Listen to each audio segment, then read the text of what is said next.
Welcome to the channel. Today I'm going to do a box opening of this game that I picked up at the October weekend at the warehouse at GMT. And it's China War. China's War, I should say. 1937 and 1941. Game designed by Brian Train and put out by GMT Games. And I think this is the 13th in the series. Yes, the 13th volume of the coin series. So it says right there. So let's take a look inside and see what all is in there. Okay, so we have a nice big 3-inch box, some nice artwork on the front here. Kind of a cool shot at the Great Wall of China there protecting it. And on the back side here, we see our playing board, which is a map of China here, parts of China. Some of our cards, some of our game tokens here. July 1937, a nighttime skirmish at the Marco Polo Bridge near Beijing erupts into an invasion and occupation of China by Imperial Japanese Army that would not end until 1945, the end of World War II, which started much earlier than World War II. Western sources call it the Second Sino-Japanese War. In China, it is the War of Resistance, and in Japan, it is blandly referred to as the China Incident. The China War 37-41 examines the first 5 years of the conflict, when China stood alone against the Japanese Empire. Each player takes a role of the faction seeking to attack or defend the Republic of China. The aggressive Japanese, the harried nationalists represented by Kuomintang Party, I'm probably saying that completely wrong and I apologize, the rebellious Chinese Communist Party, or the unruly factionist warlords who are obedient when convenient, but have their eyes on gaining state power, using military, political, and economic actions, and exploiting various events. This is volume 13, as I said, of the coin series games that use the similar rules to cover the modern and historical insurgencies. So, complexity is medium. Solitaire suitability is very high, 1 to 4 players, 16 and up. Playing time 180 to 240 minutes there. So game contents, we're going to see all of that in a minute, so we'll just open up the box and check that out. And so the first thing we have is our China's Rule of War. And we can see that we have introduction, sequence of play, operations, special activities, events, and then propaganda rounds, victory on 15, and then the setup starts on 17. So basically, it looks like 15 pages of rules. I'm not going to go through all that. Victory, yeah, then we got the setup here.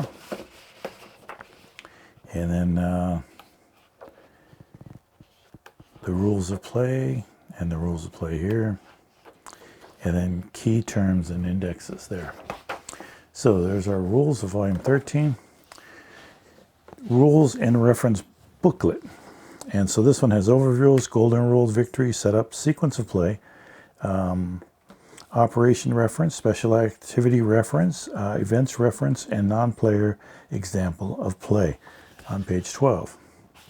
So again, there's a fair amount of reading here involved, and most of it's reference, I believe. A lot of these games you start playing, especially coin series, a lot of it, they have a lot in common.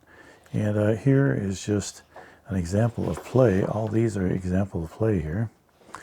From this page on, right here, non-player example of play.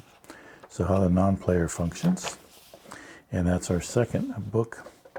And then this is the playbook table of contents, China War tutorial here, 2 to page 7, 2 to page 10.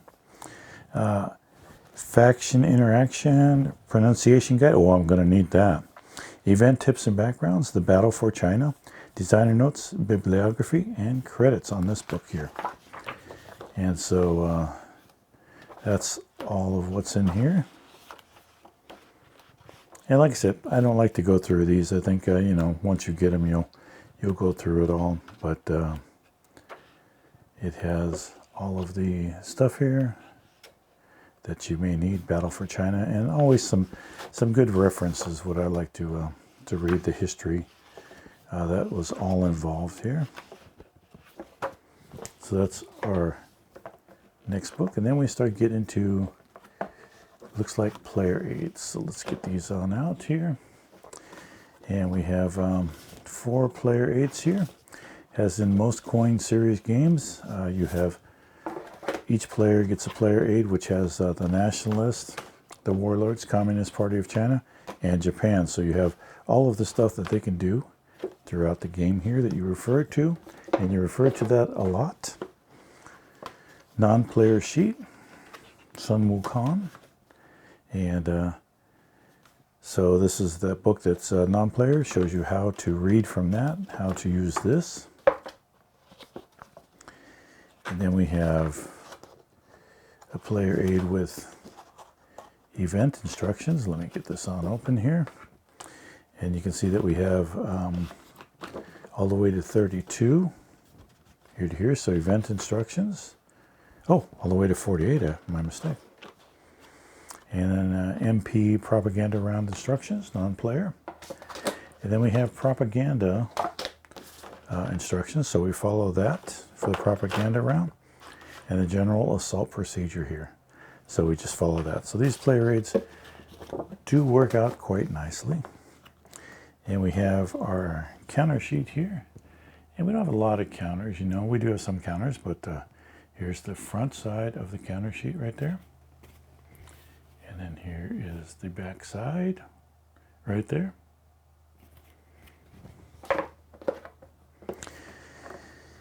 And then we have the map, which we will look at in a minute here. I will spread that all out. We have some baggies, of course. We have our wooden blocks here with printing on them. And then we have our wooden blocks without printing, which you will use these for various representations of armies and units on the map, and markers there for what was played. Have 4 sets of very small dice. We have our China War cards. So I decided to open them on up and take a look at some of these here. Some good artwork, or photographs I should say. And propaganda. So those are our China War cards there. And these cards. And I'm not sure, oh, these have dice rolls on them too. So I'm sure the book explains how these are used. I don't know how these are used, but I'm sure if you know, please leave a comment down below. I'd appreciate it. But we do have different colors of these. So these Japanese nationalist warlords and the Communist Party. So I had to think of the 4. So these are our cards there. All right, so we'll put these all back in. Now let's take a quick look at our map here. Let me see how much of this I can get in. So it's a good sized map. Can't fit it all in for you to view at home, but at the top here we have our typical numbers that we keep track of, you know, various victory points.